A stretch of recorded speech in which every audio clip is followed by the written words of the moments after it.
Hello दोस्तों, आप लोग कैसे हैं।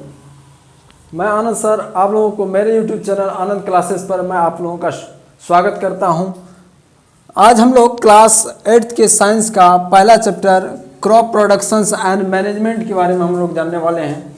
तो मैं आप लोगों को बता दूं कि ये थोड़ा सा लॉन्ग चैप्टर होगा, लेकिन हम लोग बहुत डिटेल्स में जो है इसको जानेंगे, बहुत विस्तार से जानेंगे। तो इसमें हम लोग जानने वाले हैं क्रॉप्स के बारे में, क्रॉप्स के टाइप्स के बारे में, उसके बाद जो है इसके बाद एग्रीकल्चर प्रैक्टिसेस क्या होते हैं उसके बारे में, क्रॉप रोटेशंस के बारे में जानने वाले हैं। उसके बाद जो है अलग अलग टाइप के जो फर्टिलाइजर्स होते हैं उसके बारे में जानने वाले हैं। मैन्योर क्या होता है उसके बारे में जानेंगे। वीड्स क्या होता है, वीडिसाइड्स क्या होते हैं वो जानेंगे। उसके बाद हम लोग क्रॉप हार्वेस्टिंग जिसको हम कहते हैं जो है वो जानेंगे। क्रॉप रोटेशंस के बारे में जानने वाले हैं। तो आप लोग मेरे चैनल को आप जो है सब्सक्राइब कीजिए, बेल आइकन को ज़रूर दबाएं और मेरे यूट्यूब चैनल को आप लोग ज़्यादा से ज़्यादा जो है लोगों तक पहुंचाएं। जो है मेरे यूट्यूब वीडियोज़ को ज़्यादा से ज़्यादा लोगों तक शेयर करें, लाइक करें और कमेंट्स करें। आप लोग को जो है मैं विश्वास दिलाता हूं क्लास 6 से लेकर क्लास 12 तक की मैं सभी सब्जेक्ट की पढ़ाई जो करवाने वाला हूं। तो आज हम लोग जो है करने वाले हैं क्लास 8 का साइंस का पहला chapter crop productions and management. तो इसमें हम लोग सबसे पहले डिस्कशन करने जा रहे हैं क्रॉप के बारे में। What are crops. तो जनरली जो है जो रूरल एरिया से बिलोंग करता है, जो ग्रामीण क्षेत्र से यानी गांव से जो है बिलोंग करता है, तो वो बहुत अच्छी तरह से जानते होंगे कि फसल क्या होती है। तो आज हम लोग फसल के बारे में थोड़ा डिस्कशन करते हैं। उसके बाद इसी तरह से इसके हर एक पॉइंट्स को आज हम देखने वाले हैं। तो सबसे पहले डिस्कशन करते हैं कि फसल क्या है। सबसे पहले एक बात हम लोग जानते हैं कि जो है फसल जो है हमारे लिए कितने उपयोगी हैं। सबसे पहले कि मानव की सबसे जो मूलभूत आवश्यकता क्या है। सबसे मूलभूत आवश्यकता है हवा, भोजन और पानी, जिसमें भोजन के बिना हम लोग नहीं रह पाएंगे, क्योंकि हमारे शरीर के लिए सबसे ऊर्जा देने वाले काम जो है, हमारे शरीर के लिए सबसे महत्वपूर्ण काम, सबसे महत्वपूर्ण जो वस्तु है वो है भोजन। और वो भोजन जो हम करते हैं, विभिन्न प्रकार के भोजन करते हैं, जैसे कि हम जो है चावल खाते हैं, उसके बाद जो हम लोग जो है रोटी खाते हैं, दाल खाते हैं, कई प्रकार की सब्जियां खाते हैं। तो ये सभी जो है इसी मिट्टी से आते हैं और फसल जो है उसी से रिलेटेड है।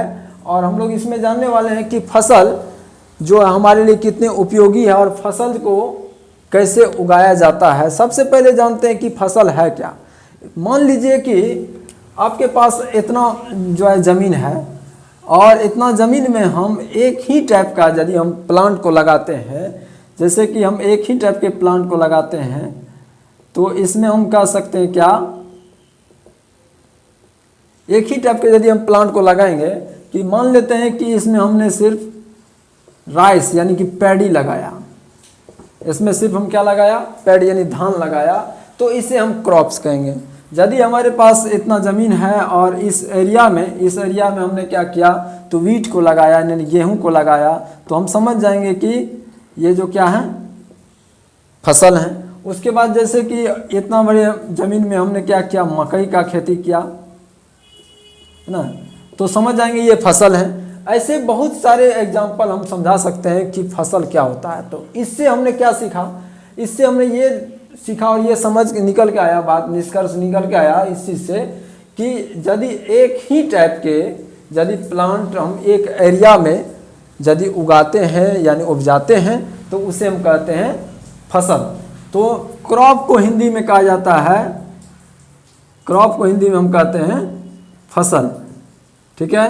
तो हम लोग क्रॉप्स का डिफाइन इस तरह से कर सकते हैं कि क्रॉप का डिफिनेशन हम कर सकते हैं कि एक एरिया में यदि हम बड़े स्केल पर, बड़े पैमाने पर यदि हम एक ही टाइप के प्लांट को लगाते हैं, तो उसे हम कहते हैं क्रॉप यानी कि फसल। ठीक है, आप लोग को समझ में आ गई। तो अब हम लोग जो है जानते हैं कि इसका इंग्लिश में कैसे डिफाइन कर सकते हैं, इसको इंग्लिश में हम लोग किस तरह से लिख सकते हैं कि व्हाट आर क्रॉप्स, क्रॉप्स क्या है। तो हम लोग कह सकते हैं कि व्हेन क्रॉप्स के बारे में हम लोग जान रहे हैं, तो उसका डिफाइन हम इस तरह से लिख सकते हैं कि when same kind of plants are sown in an area in large scale are called crops।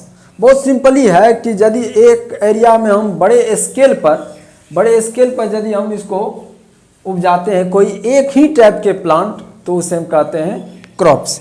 Simply सा है और हम लोग इसको जानते हुए आगे बढ़ेंगे।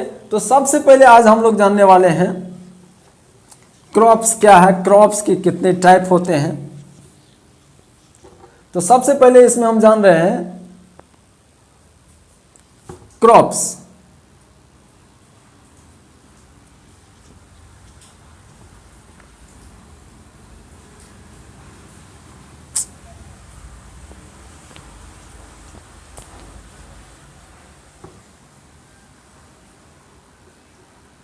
सबसे पहले क्वेश्चन बनता है यहां पे crops.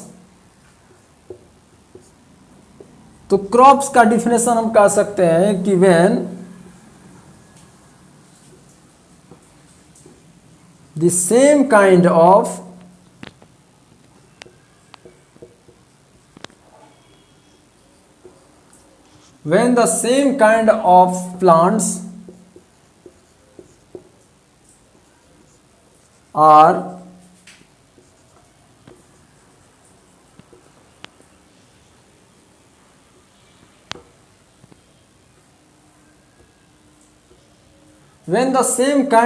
plants are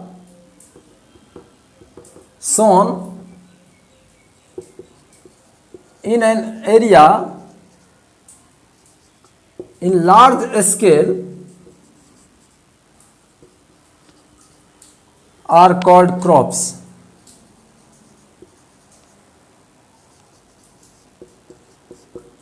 When the same kind of plants are sown in an area in large scale are called crops। हम लोग फसल का डिस्कशन करने जा रहे हैं कि फसल क्या है।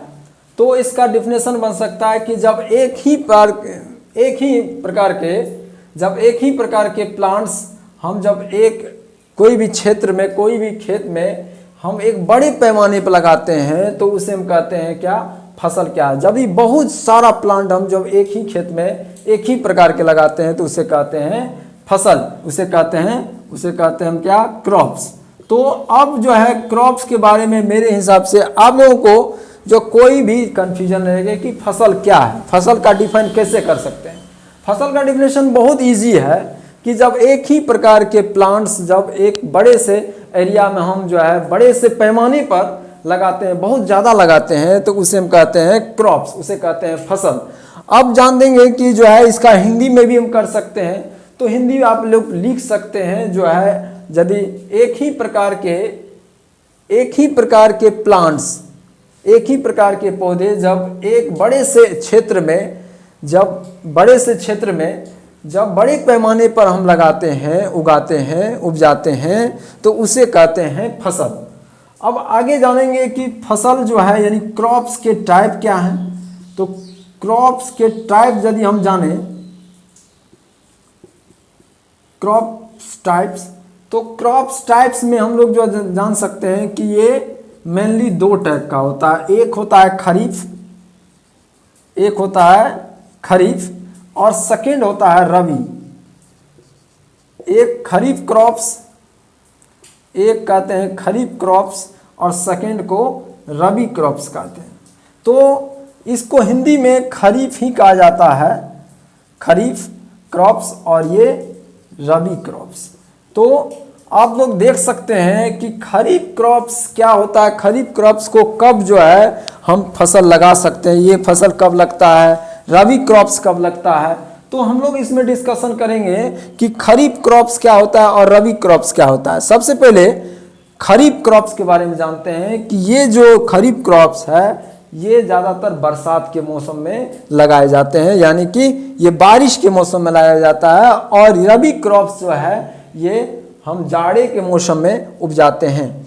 तो जैसे कि खरीफ क्रॉप्स को डिफाइन यदि किया जाए तो इसका डिफिनेशन क्या बनेगा। और ये जो है एक बात आप लोग जान लीजिए कि ये जो है जून जुलाई में, ये जून जुलाई में स्टार्ट होती है और ये अक्टूबर नवंबर तक में ये काट ली जाती है। और रबी क्रॉप्स जो है, ये क्रॉप्स जो है उसके जस्ट बाद हम कह सकते हैं कि ये जनवरी फरवरी में लगता है और ये फिर ये मई जून तक में काट ली जाती है।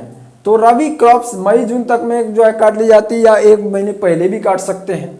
तो रबी क्रॉप्स एंड खरीफ क्रॉप, ये दोनों के बारे में जानने वाले हैं हम लोग। सबसे पहले मैं आप लोगों को बता दूं कि यदि आप लोग मेरे चैनल पर नए नए आए हैं तो आप लोग मेरे YouTube चैनल आनंद क्लासेस को आप लोग जो है सब्सक्राइब कीजिए। मेरे वीडियो को ज़्यादा से ज़्यादा आप शेयर कीजिए, लाइक कीजिए और कमेंट कीजिए आप लोगों को ये वीडियो कैसी लग रही है, और मैं बताने का कोशिश कर रहा हूँ बहुत ही अच्छे ढंग से। तो यदि आप लोगों को इसमें भी प्रॉब्लम है यदि समझने में, तो आप लोग कमेंट बॉक्स में कह सकते हैं कि सर आप बहुत तेज़ी से बोल रहे हैं, या बहुत जो है भास्ट लिखाते हैं, सिंपल लैंग्वेज नहीं लिखाते हैं, या इस तरह से जो है आपका जो है लेक्चरिंग जो है कुछ अलग टाइप का है। तो मैं आप लोगों को बता देना चाहता हूं कि मैं जो किताबी भाषा नहीं लिखाता हूं, जो भी लिखाता हूं वो अपने लैंग्वेज में लिखाते हैं, और अपने लैंग्वेज में ही लिखने में आप लोगों को फ़ायदा है। अपने लैंग्वेज में जो है पढ़ने से क्या होता है, तो आपको वो याद रहेगी, और नहीं आप किताबी भाषा जो को यूज करेंगे तो आपको जो है सिर्फ रटने की आदत हो जाएगी, और सिर्फ आप याद करना ही सोचेंगे कि हमको सिर्फ याद ही करना है। तो हमने क्रॉप्स के बारे में अभी जाना कि क्रॉप्स क्या होता है, फसल क्या होती है। तो when the same kind of plants are sown in an area in large scale are called crops, यानी जब हम एक ही प्रकार के प्लांट्स, एक ही प्रकार के पौधे को एक बड़े से क्षेत्र में, बड़े से खेत में एक बड़े पैमाने पर लगाते हैं तो उसे हम कहते हैं फसल।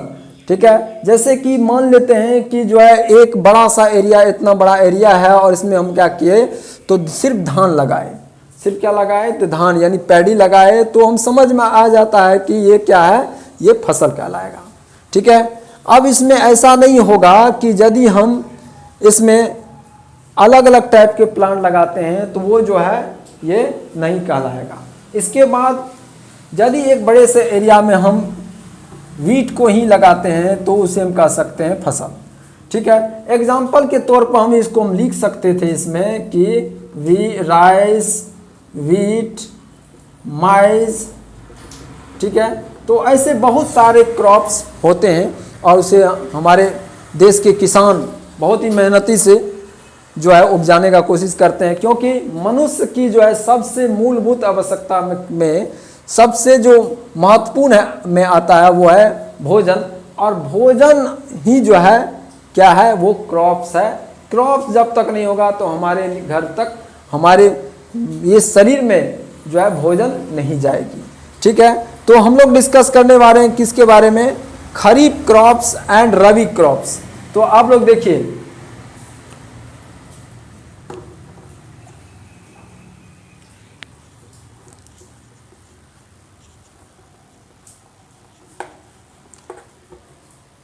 तो हम लोग जानने वाले हैं कि खरीफ क्रॉप्स क्या होता है। खरीफ क्रॉप्स तो सिंपल सी बात है, तो इसमें लिखेंगे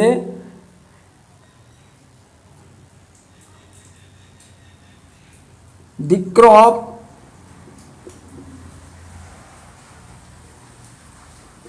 which are sown in rainy season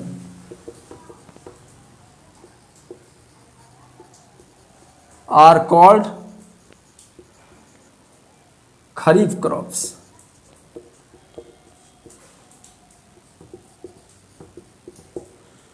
The crops which are sown in rainy season are called kharif crops. ऐसे फसल जो कि हम बारिश में के मौसम में, यानी कि जो है वर्षा के मौसम में लगाते हैं, वर्षा के मौसम में उपजाने का कोशिश करते हैं, तो उसे हम कहते हैं क्या, खरीफ क्रॉप्स।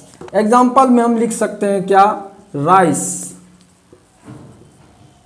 ऐसे जो है फसल कहलाएंगे खरीफ क्रॉप्स। उसके बाद रबी क्रॉप्स। रबी क्रॉप्स तो ये जो रबी फसल है, रबी फसल को हम लिख सकते हैं the crops which are sown in winter season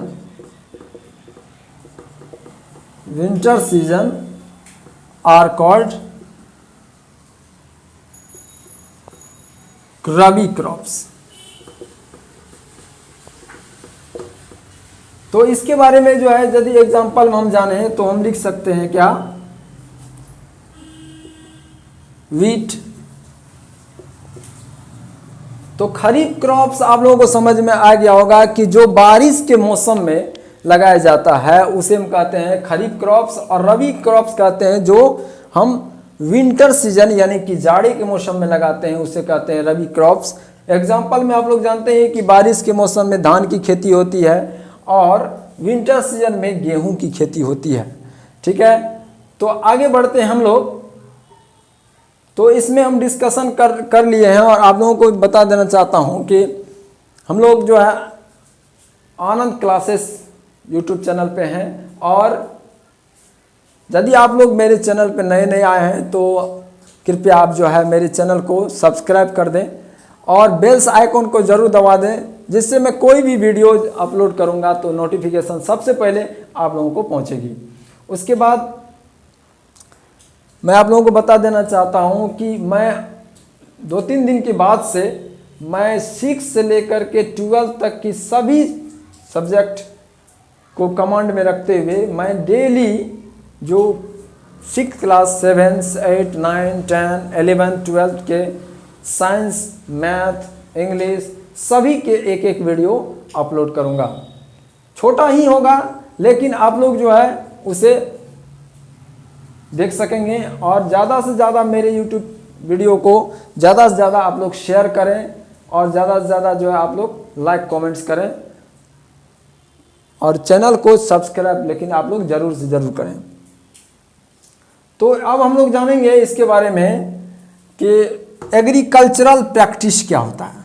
सबसे इम्पोर्टेंट हम लोग डिस्कस करने जा रहे हैं कि एग्रीकल्चरल प्रैक्टिस क्या होता है। Agricultural practice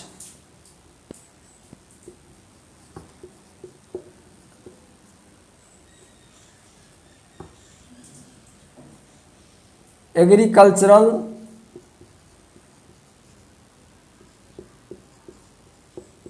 practice agricultural practice ये एग्रीकल्चरल प्रैक्टिस का मतलब क्या होता है, कृषि कोई भी कार्य, इसको हम कृषि कार्य कह सकते हैं, यानी खेती बाड़ी इसको हम कह सकते हैं। सिंपल भाषा में जो रूरल एरिया में चलता है वो है क्या, खेती बाड़ी। जो हमारे देश के किसान की जो है वो मेन काम है वो है क्या, एग्रीकल्चरल प्रैक्टिस। तो ये एग्रीकल्चरल प्रैक्टिस है क्या, एग्रीकल्चरल प्रैक्टिस है कि खेती बाड़ी जो हम लोग करते आ रहे हैं, है ना, और हम सभी जानते हैं कि हमारा जो देश है वो कृषि प्रधान देश है और ज़्यादा से ज़्यादा यहाँ की पॉपुलेशन जो है इसी पे डिपेंडेंट है, यानी कि खेती बाड़ी पे ही डिपेंडेंट है। ज़्यादा से ज़्यादा लोग यहाँ पे जो है वो फसल उपजा करके ही जो है अपने उनसे जो है अपना जीवन यापन करते हैं। तो एग्रीकल्चर प्रैक्टिस की जो है अलग अलग हम जो है इसके पॉइंट्स जानेंगे। सबसे पहला preparation of soil, preparation of soil. सबसे पहले हम जो है इंपॉर्टेंट जो पार्ट आता है वो है प्रिपरेशन ऑफ सॉइल। उसके बाद सेकंड में हम लोग जानते हैं सोइंग। उसके बाद जो है हम जानते हैं मैनर एंड फर्टिलाइजर। उसके बाद हम लोग जानेंगे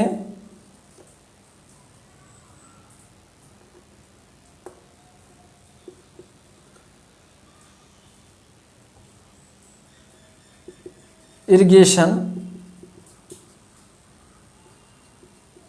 weeds and weedicide, and last में हम लोग हार्वेस्टिंग जानेंगे। तो प्रिपरेशन ऑफ सॉइल, सबसे पहले इसके बारे में कुछ डिस्कशन कर लेते हैं। तो आप लोगों को मालूम होगी कि जब कोई भी फसल हम यदि उपजाते हैं, कोई भी फसल का हम यदि कोई भी क्रॉप्स को यदि हम क्या करेंगे, कल्टीवेशंस करेंगे, तो सबसे पहले इंपॉर्टेंट जो वर्क आता है वो है प्रिपरेशन ऑफ सॉइल। सबसे पहले हमें मिट्टी की तैयारी करनी पड़ती है। मिट्टी को जो है मिट्टी को सबसे पहले हम क्या करते हैं, प्लॉगिंग करते हैं, उसके बाद जो है टिलिंग करते हैं। तो उसके बाद जो है उसमें टिलिंग करने के बाद जो है उसमें जो है प्रिपरेशन ऑफ सॉइल का कंप्लीट जो है वर्क होता है। उसके बाद जो है सोइंग यानी कि बीज बोने का काम। तो बीज बोने का काम करने से पहले हम क्या करते हैं, जो एक पार्टिकुलर सीड है उसको हम पिक आउट करते हैं, जो मार्केट से जो सबसे ज़्यादा हाई यील्डिंग क्रॉप्स है, हाई यील्डिंग जो सीड है उसको चुनते हैं। ज़्यादा से ज़्यादा जो पैदावार देने वाली जो बीज है उसको चुनते हैं और उसे बोने का काम करते हैं खेतों में। उसके बाद जो है मैन्योर एंड फर्टिलाइजर, अपने हम खेतों में क्या करते हैं, ज़्यादा से ज़्यादा जो है फर्टिलाइज़र का यूज करते हैं और मैन्योर का यूज करते हैं, जिसमें ये क्या करता है तो हमारी मिट्टी की ताकत यानी फर्टिलिटी पावर को बढ़ाता है, सॉइल की फर्टिलिटी पावर को बढ़ाता है और मैन्योरिटी पावर को भी बढ़ाता है, जिससे पैदावार और अच्छी होती है, यानी क्रॉप्स जो है वो और अच्छा होता है। उसके बाद हम लोग जो है इरिगेशन यानी कि watering the field. Watering the field का मतलब हो गया कि अपने खेत में हम पानी देते हैं, पानी जो है डालते हैं, उसे हम कहते हैं इरिगेशन। वीड्स एंड वीडिसाइड्स क्या होते हैं, तो सबसे पहले तो हम वीड्स के बारे में जान लेते हैं कि वीड्स क्या है। वीड्स जिसको हम कह सकते हैं क्या, अनवांटेड प्लांट या unwanted things which present in our field. जो हमारे खेत में अनवांटेड प्लांट, जो कुछ ऐसे भी प्लांट्स आ जाते हैं जिसे मैंने जो है उसमें अपने फील्ड्स में उसको सोइंग ही नहीं किया, मतलब उसको बोया ही नहीं, जो है मैं उसे नहीं चाहता हूँ, वो हो गया अनवांटेड प्लांट। जैसे कि आप लोग देखे होंगे कि वीट के साथ एक बथुआ जो होता है, जिसको हम कहते हैं एक टाइप का जो साग होता है ना, तो वो एक टाइप का प्लांट उसके साथ निकल आता है। तो उस टाइप के प्लांट को हम जो है वीट्स कह सकते हैं। इसके साथ साथ खरपतवार बहुत सारे जो है हम कह सकते हैं क्या, अनवांटेड ऑब्जेक्ट्स जो कि उसके साथ फील्ड में रहता है, तो वो सबको हम हैंड पिकिंग से या कुछ उसके लिए अब मशीन भी आ गया है तो उससे तो हम उसको हटाने का कोशिश करते हैं। या तो जो हम वीडिसाइड्स को हटाने के लिए अब जो है मेडिसिन्स भी आ गई है, वीडिसाइड्स भी आ गया है, यानी कि उसके लिए हमें खरपतवार नाशी जो है हम कह सकते हैं कि वीडिसाइड भी जो है ऐसे बहुत सारे जो दवाइयाँ आ गई है जिसको हम यूज कर सकते हैं और उसको हटा सकते हैं। और सबसे जो लास्ट प्रोसेस है यानी कि हार्वेस्टिंग ऑफ क्रॉप्स, जिसमें हम क्या करते हैं, फसल को काटते हैं और अपने घर तक लाते हैं और थ्रेशिंग वगैरह करते हैं, थ्रेशिंग करते हैं। और उसके बाद हम जो है लास्ट प्रोसेस वो है स्टोरेज। तो स्टोरेज उसके बाद हो गया। ये जो पूरा एग्रीकल्चरल प्रैक्टिस है। इस एग्रीकल्चरल प्रैक्टिस में हम देख सकते हैं कि